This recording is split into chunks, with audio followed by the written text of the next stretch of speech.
Hello viewers, welcome back to our channel, Project Moonlight. Today's video is very special, which is based upon the assassination of infamous Japanese leader, Zhang Zuolin. Who was Zhang Zuolin? And why was he assassinated by the Japanese army in 1928? In this video, we will explore the life and death of one of the most powerful warlords in China's history, and how his assassination changed the course of Chinese and Japanese. Let's start.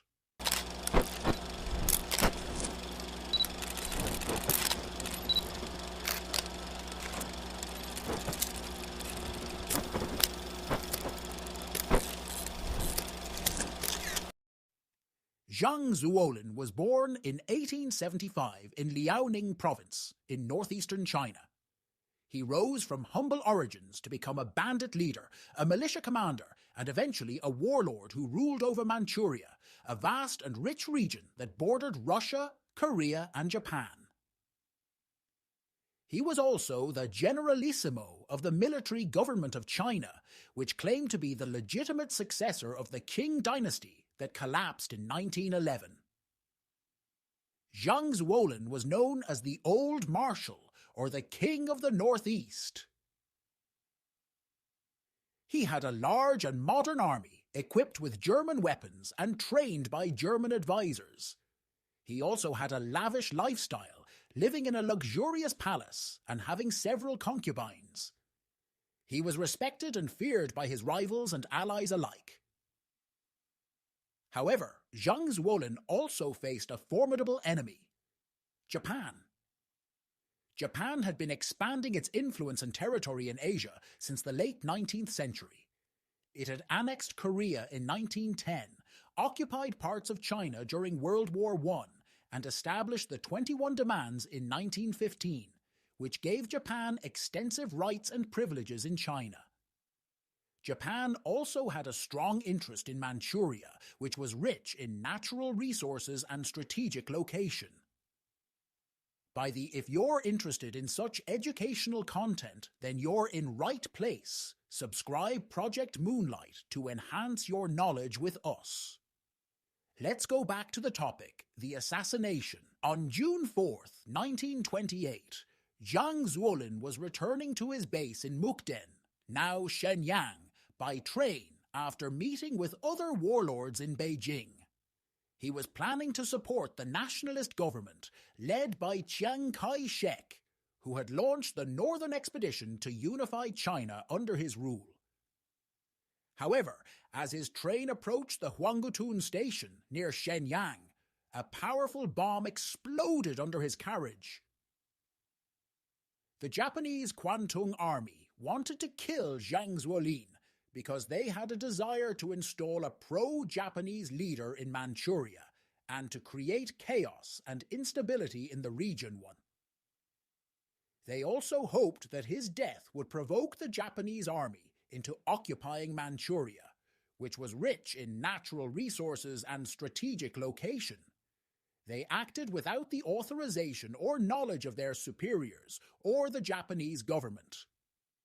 The assassination was part of Japan's expansionist policy in China and its attempt to create a puppet state in Manchuria. Zhang Zuolin was severely wounded by the blast. He died a few hours later in his palace. His death was mourned by millions of people in Manchuria and China. His funeral was attended by representatives from many countries, including Japan. The bomb was planted by officers from the Japanese Kwantung Army, which was stationed in southern Manchuria as part of the Boxer Protocol of 1901. The officers acted without the authorization or knowledge of their superiors or the Japanese government. They hoped that by killing Zhang Zuolin, they could create chaos and instability in Manchuria and pave the way for a Japanese takeover. The consequences.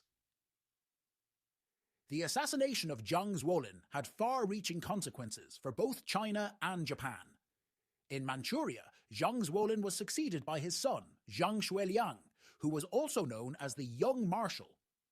Unlike his father, Zhang Zuolin was loyal to the nationalist government and opposed to Japanese aggression. He also carried out political and social reforms in Manchuria, such as abolishing opium trade, promoting education, and supporting anti-Japanese resistance. However, Zhang Zuolin's efforts were not enough to stop Japan's ambitions.